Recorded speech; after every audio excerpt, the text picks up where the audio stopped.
Si se fijan aquí tenemos un switch a 100 megas con 3 PC conectadas y tenemos el router aquí y tenemos otro switch aquí. O sea, tenemos un LAN aquí, LAN A, y tenemos aquí el LAN B. Son dos redes LAN diferentes. El router lo que hace es que simplemente me ayuda a conectar dos redes. Este LAN con este LAN aquí. Y como el router opera en la capa 3 del modelo OSI, segmenta el dominio de broadcast y también segmenta el dominio de colisión. ¿A qué me refiero con esto? Segmenta el dominio de colisión porque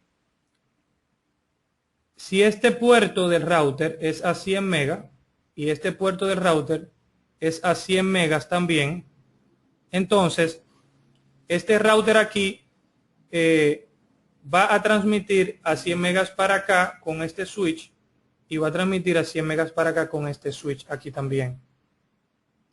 Y segmenta el dominio de colisión porque, perdón, el dominio de broadcast porque si esta máquina aquí, que es la PCA, envía un broadcast, los broadcasts no pasan para el LAN B. Y los broadcasts generados por una PC que se encuentra en el LAN B no pasan para el LAN A. O sea que la característica principal del router es que segmenta el dominio de broadcast y segmenta el dominio de colisión. Al segmentar el dominio de broadcast, esto es algo que lo tienen que tener bien claro. Como el router segmenta el dominio de broadcast, esto aquí es un dominio de broadcast y esto aquí es otro dominio de broadcast diferente aquí. ¿Qué significa esto? Que hacer dos dominios de broadcast diferentes, lógicamente son dos redes totalmente diferentes. Cuando yo digo redes lógicamente diferentes, es que de este lado va a haber unas direcciones IP diferentes, por ejemplo 10.0.0.0.0, la red /24, y de este lado irían la 172.16.10.24. Lorena pregunta si el router fuera de 1 giga y el switch 1 fuera de 100 y el switch 2 fuera... Ok, si el router, si el switch 1, vamos a llamarle 1 aquí, fuera de 1 giga y el 2, no, si el 1 fuera de 100 megas y el 2 fuera de 1 giga, este switch aquí, este router para transmitir a 100 debería de tener una tarjeta a 100 de este lado. Si esa tarjeta, si esa interfase que se encuentra aquí del router es a 1 giga y se conecta a un switch a 100, por lo tanto esa interfase trabajará a 100, no a 1 giga. Básicamente cualquier equipo que se conecte al switch debe de trabajar o a la velocidad del switch si lo soporta o a la velocidad o a la velocidad inferior. Contestar la pregunta, Lorena. Sí.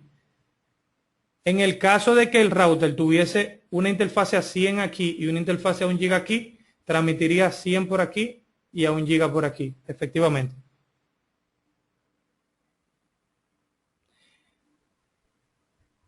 Si, como el router segmenta el dominio de broadcast, tienen que tener claro que un dominio de broadcast significa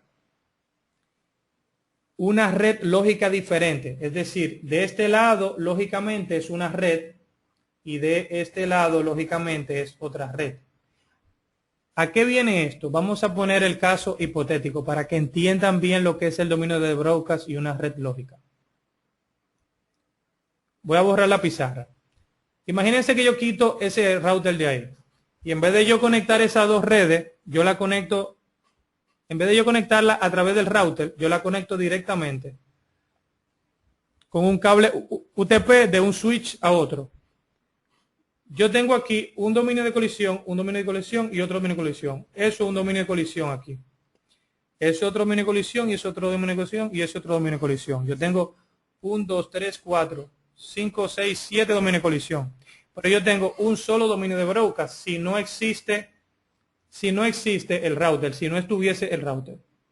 Entonces, como no hay un router, aunque puede que no haya un caos, porque como aquí, como los switch me liberan del problema de la colisión, yo en teoría no tengo un caos a nivel de colisión.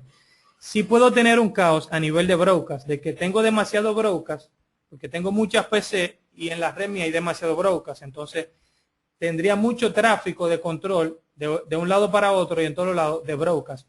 Pero lo que yo quiero señalar aquí es que si no hay un router en el medio, lógicamente estas PC y estas PC que se encuentran aquí, lógicamente estarían en la misma red. Es decir, estarían bajo las mismas direcciones IP. Pero si yo, eso es si yo no tengo un router, lógicamente sería la misma red lógica, porque estarían todos en el mismo dominio de broadcast. Si yo, vamos a borrar la pizarra.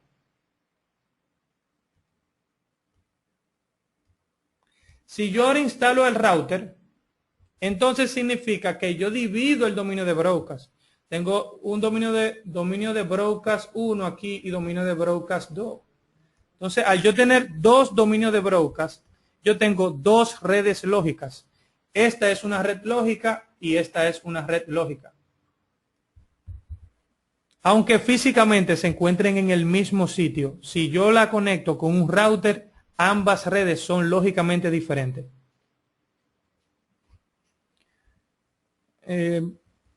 Miguel pregunta, o sea, que más seguridad en la oficina es recomendable tener un router para tener diferentes redes lógicas con diferentes tipos de seguridad. Vamos a contestar la pregunta primero de Miguel. Miguel, si tú en teoría tendrías más seguridad, eso es cierto. Y bien fue tu deducción de que si yo separo las redes, lógicamente, obviamente tengo más seguridad. Pero para separar redes LAN, o sea, dentro de una red LAN, no se utilizan router para esa función, sino que los switches tienen una función que la vamos a ver en el módulo 10, o no, en el módulo 9 que se llama VLAN, que son las redes virtuales. Con la VLAN, a nivel de switch, yo puedo separar los puertos de un switch en dominio de broadcast diferentes. Entonces yo no tengo que tener un router para eso. Pero acuérdense que los switch no enrutan. Por lo tanto, si yo tengo redes lógicamente diferentes en una red LAN, yo tengo que tener un router para conectarlas.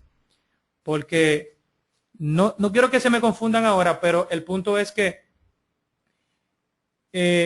con el router yo separo lógicamente mis redes, yo las separo y con el asunto de la VLAN, que fue lo que me preguntó Miguel, con el asunto de la VLAN es que yo implemento la seguridad a nivel de la separación de redes lógicas en una red aquí, con la VLAN. ¿Contestar la pregunta, Miguel? Emilio me pregunta si se comunica un PC de un broadcast o un PC de otro broadcast que están conectados por un router.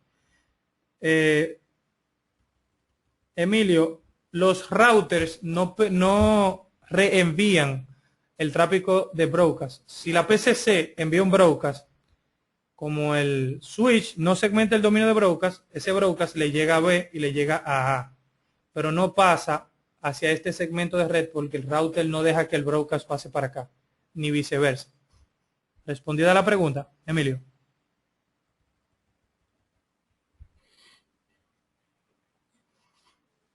Ok. Entonces, básicamente, no. Los routers no reenvían los broadcasts. No. Exactamente, Lorena. Del dominio 1 al dominio 2 no pasan los broadcasts porque el router lo evita.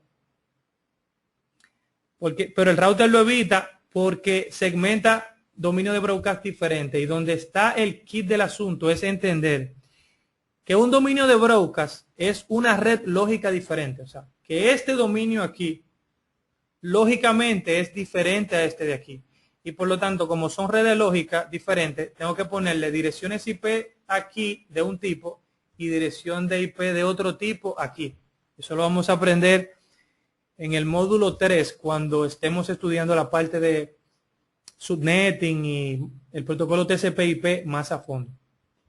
Pero lo que sí tienen que tener en cuenta es que el router segmenta el dominio de colisión y segmenta el dominio de broadcast.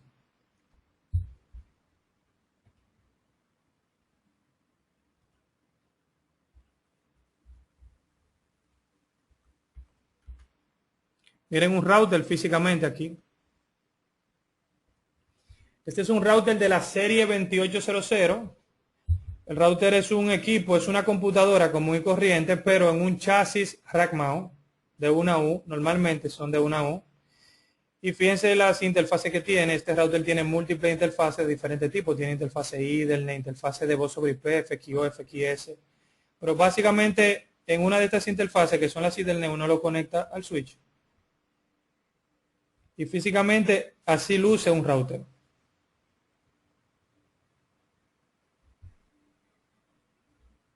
Ese es un router 2800.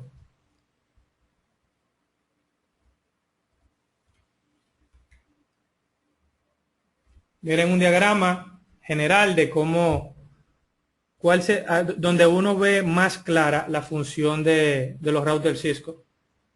De los routers Cisco, no, de cualquier router de cualquier marca. Miren aquí los switches, obviamente, y los routers. Fíjense aquí que tenemos una red LAN. Esto es una red LAN aquí. Esto es una red LAN en Santo Domingo. Y este router me conecta, esta red LAN de Santo Domingo, con la red LAN de Caracas y con la red LAN de Buenos Aires a través de esta red WAN. Para interconectar las redes LAN, como ven aquí, esto es otro LAN y esto es otro LAN, perdón, esto es otro LAN aquí y esto es otro LAN aquí, utilizamos en cada localidad un router.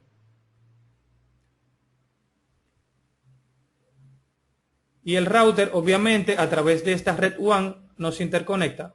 En el módulo 14 aprenderemos la configuración de routers para los servicios de WAN con los protocolos HDLC, PPP y Friend Relay.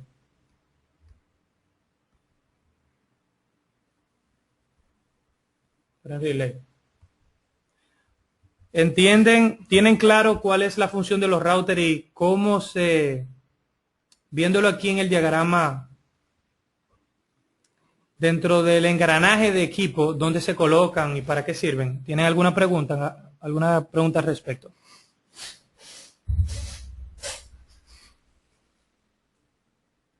Si se fijan, los switch son utilizados para conectar las PC que se encuentran en una red LAN. O sea, si esa máquina se quiere comunicar con esa, lo hace por aquí así. Pero si esa máquina, vamos a llamarle la máquina A, quiere enviarle un paquete a esta, que es la máquina F por aquí, tiene que enviarle la información al switch y del switch pasa al router. El router la envía por aquí para la red a este router y de ese router pasa por aquí y llega hasta aquí.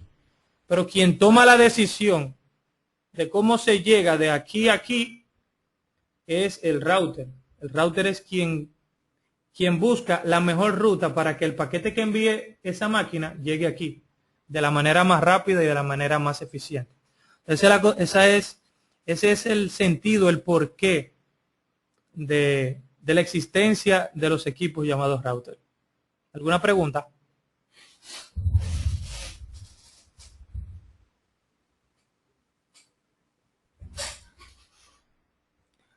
Claudio pregunta, ¿qué es un ITP? ¿A qué te refieres, Claudio, con ITP? No entiendo el acrónimo de ITP.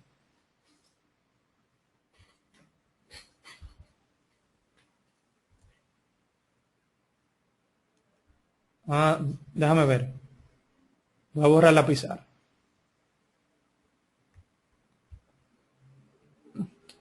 No, lo que tuve aquí en el diagrama ITP puede ser cuando se hizo el diagrama, se le quiso poner un nombre al router para identificarlo. Ese es el nombre y parece que se le quedó el mismo nombre a los tres routers.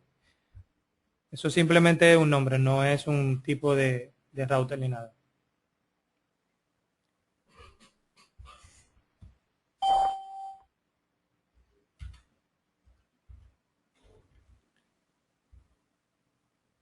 Entonces, aquí en este slide vemos un resumen de los 3 equipos, sin incluir el bridge que hemos estudiado, que básicamente el hub es un solo dominio de colisión y un solo dominio de broadcast. El switch segmenta el dominio de colisión y es un solo dominio de broadcast. El router segmenta el dominio de colisión y segmenta el dominio de broadcast. Eso tienen que grabarlo en piedra para que no se le olvide eso y lo vean todos los días. Esa característica de esos 3 equipos.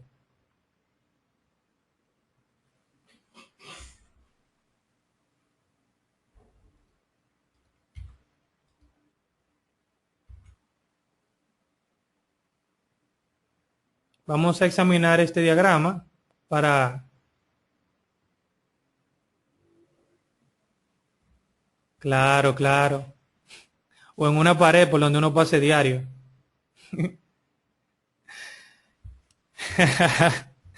Así mismo es. Cuando uno se quiere grabar algo hay que verlo todos los días. Vamos a ver en este diagrama, por último, para que examinemos. Y fíjense que esto es un switch aquí. Y ese switch se conecta con otro switch. Y este switch aquí se conecta con otro switch. Entonces, me dice que tiene 5 dominios de colisión. Vamos a ver, este es un dominio de colisión. Eso es otro. 3, 1, 2, 3, 4, 1, 2, 3, 4 y 5 aquí.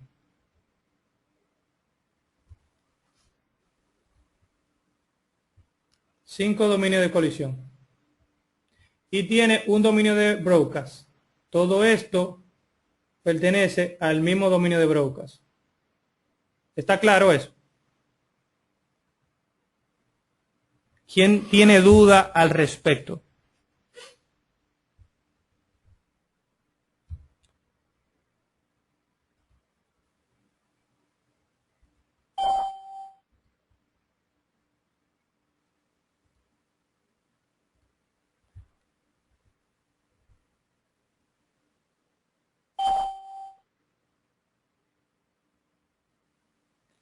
Giancarlo pregunta si tiene 2 LAN diferentes conectadas con un router, si se puede configurar el router para que 2 equipos se comuniquen entre sí, pero solo esos equipos, sí. Para lograr eso, tú vas a aprender a hacer eso en el módulo 10, creo que es, en el módulo de Access Control List. Cuando veamos lo ACL o Access Control List, básicamente lo ACL es donde le implementamos seguridad a los routers. Y en ese módulo vamos a hacer una práctica similar en la que nosotros podemos configurar que una PC se comunique única y exclusivamente con otra PC en diferentes redes. Contestada la pregunta, Giancarlo. Entonces, vamos a examinar esta parte aquí de la red. Tenemos 2 dominios. Fíjense que este símbolo es un hub. El que tiene una flecha es un hub y el que tiene 4 flechas es un switch. Por lo tanto, si esa máquina se conecta a un hub y ese hub a un switch, existe eso entero ahí, un dominio de colisión. Y esto entero aquí, un dominio de colisión. Pues recuerden que el hub extiende el dominio de colisión. Por lo tanto, en este segmento, por aquí, existe aquí realmente hay 3 dominios de colisión. Este sería un dominio de colisión, este sería otro dominio de colisión y esto aquí sería otro dominio de colisión. Serían 3 aquí. No hay duda al respecto aquí, en esa parte. Hay un solo dominio de broadcast, porque si esa máquina envía un broadcast, ese broadcast pasa por aquí, pasa por aquí, pasa por aquí, y llega hasta aquí, y llega hasta aquí, pero no pasa para acá. Y en este segmento de red aquí hay un solo dominio de colisión y hay un solo dominio de broadcast. Esa PC se conecta a este hub. Ese hub extiende el dominio de colisión para acá, para este hub y este también. Y lo extiende hasta aquí. Por lo tanto, todo esto completo es un solo dominio de broadcast y un solo dominio de colisión.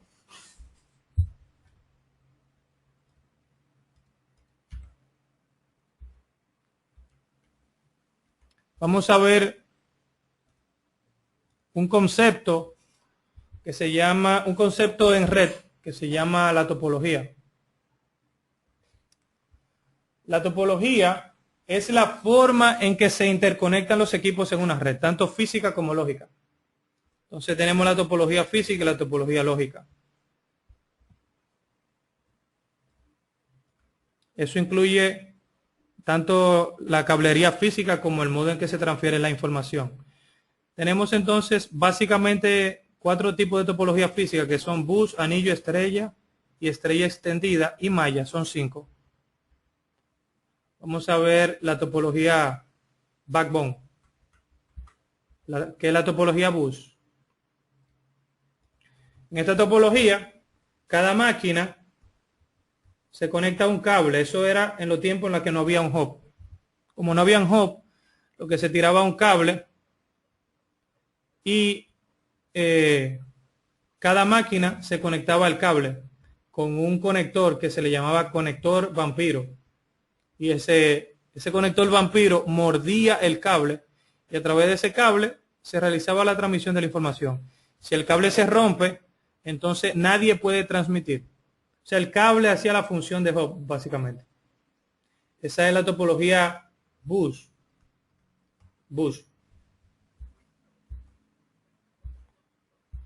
Esta es la topología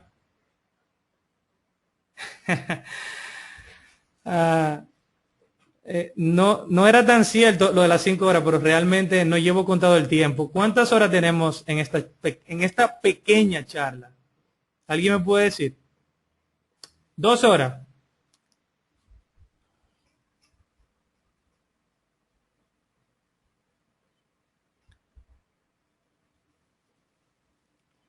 Bueno, que yo asumo que a todos ustedes les gustan las redes. Y yo dije, bueno, porque vamos a hablar de redes como 5 horas. Está bien, está bien. Cuando se cansen me avisan. Pero cuando yo me canse también les voy a avisar. Ok. Sigo aquí. Entonces, fíjense que esta es la topología anillo. Esa topología la inventó IBM. Esa tecnología se llama token ring. Esa era la tecnología token ring. Esa tecnología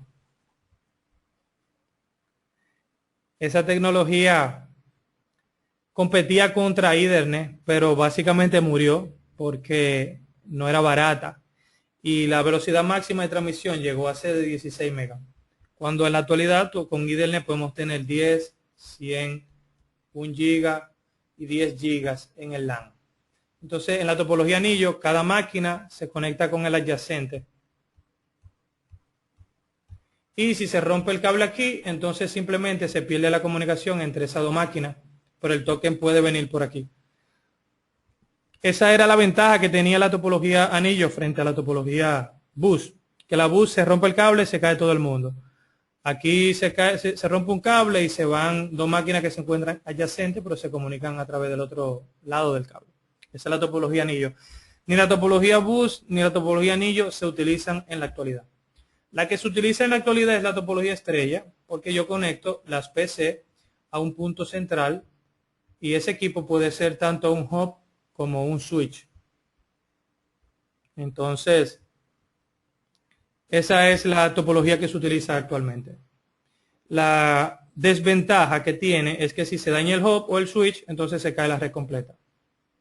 Pero si se rompe un cable, se queda nada más incomunicado la PC que se le rompió el cable, las otras siguen comunicándose normalmente. Y la estrella extendida es una topología en la que conectamos varias redes estrellas o cuando interconectamos varios switches que tienen máquinas interconectadas. La topología malla es cuando interconectamos una máquina con todas las demás al mismo tiempo. Esta topología no se utiliza en la realidad. En algunos casos se utiliza solamente en redes WAN, pero el problema es que no es escalable porque por cada conexión, por cada equipo que yo agregue, entonces tengo que conectarlo aquí, tengo que conectarlo aquí, aquí, aquí y aquí. Si yo agrego otro, tengo que conectar ese aquí, aquí, aquí, aquí y aquí. O sea, eso es una topología que no es escalable y tampoco es económicamente viable. Como yo le dije, hay topología física y hay topología lógica. Dependiendo del medio de transmisión, por ejemplo, en la tecnología Ethernet, la topología física que se utiliza es estrella. Porque si se fijan, este es el switch y este es una PC. Todas las máquinas se conectan a un punto central. Pero internamente el switch y el hub trabajan como un bus. Entonces la topología Ethernet, lógicamente, es de topología bus. Porque dentro del switch hay un bus aquí adentro que conecta ese puerto y ese puerto. Entonces Ethernet físicamente es estrella y lógicamente es bus. FDDI, que es una topología anillo de fibra, en la que las máquinas se conectan a un anillo de fibra. Físicamente es anillo y lógicamente es anillo porque hay un token que va corriendo en el anillo por dentro. Cuando el token llega aquí, entonces esa máquina puede transmitir. La tecnología token ring puede ser físicamente estrella, porque la token ring, aunque se dibujó como un anillo, también tenía una especie de hub o switch, que se llamaba, tenía un nombre técnico que no me acuerdo, pero sí servía como un switch, pero internamente trabajaba en anillo. Entonces, las redes en sentido general las vamos a clasificar en dos partes, redes LAN y redes WAN. LAN significa local, area network. Local Area Network y WAN significa Wide Area Network. La parte que interconectan los routers, esas redes que uno paga el servicio para interconectar redes LAN, es lo que representa un WAN. Y esa parte y estas redes locales son las redes LAN aquí. Antes había un término que se llamaba MAN, que es Metropolitan Area Network, una red metropolitana en una ciudad, pero ya realmente no se utiliza. Cada día más el término LAN WAN es más frágil o delgado, es decir, los sistemas operativos actualmente, a través de las interfaces de los programas, permiten ya prácticamente ocultar dónde se encuentra la información. Un usuario puede acceder a un equipo o a un archivo o a cualquier información en la red y necesariamente el usuario no sabe dónde se encuentra. Quizá esa información puede encontrarse en el disco duro de su máquina o en un servidor en la red LAN o en un servidor en la red WAN o en un servidor en China en Internet y el usuario no se entera. Por lo tanto, el término de red LAN y red WAN prácticamente paso a paso se va eliminando, aunque de forma general y en el aspecto técnico sí hay una división clara entre LAN y WAN, en el sentido de que la red WAN normalmente es el servicio de la red que la empresa subcontrata para que interconecten las diferentes redes LAN. Gonzalo pregunta que si podría explicar brevemente la tecnología Metro Ethernet. Gonzalo, la tecnología Metro Ethernet, de manera breve, porque Metro Ethernet es una tecnología que no se encuentra en el continente CCNA, pero básicamente Metro Ethernet es una tecnología de WAN que permite implementar el protocolo Ethernet a nivel de WAN. Es decir, a un cliente que quiera tener acceso en una red WAN a alta velocidad, le instalan un cable Ethernet, o sea, le llevan Metro Ethernet allá y le pueden dar servicio a través del WAN a velocidades de 10 y 100 megas. Eso es lo que hace la tecnología de Metro Ethernet. Prácticamente extiende el protocolo Ethernet hacia la red WAN. En la mayoría de los casos, el servicio de WAN es inferior en velocidad a lo que es la velocidad que podemos obtener en redes LAN. En una red LAN fácilmente podemos tener una velocidad de 10 megas o de 100 megas. En el WAN lo común es encontrar una velocidad de una T1, 2 megas, 3 megas. Pero ya una velocidad de 10, 100, 70, 50 megas se obtiene a través de otro protocolo como Metro Ethernet. Gonzalo, lo de Metro Ethernet, si son otros equipos, no. Sino que, claro, para lograr Metro Ethernet tienen que los servicios, los ISP o los proveedores de servicio WAN deben de tener equipos especializados que soporten esa tecnología de Metro Ethernet. Es fibra y también cobre.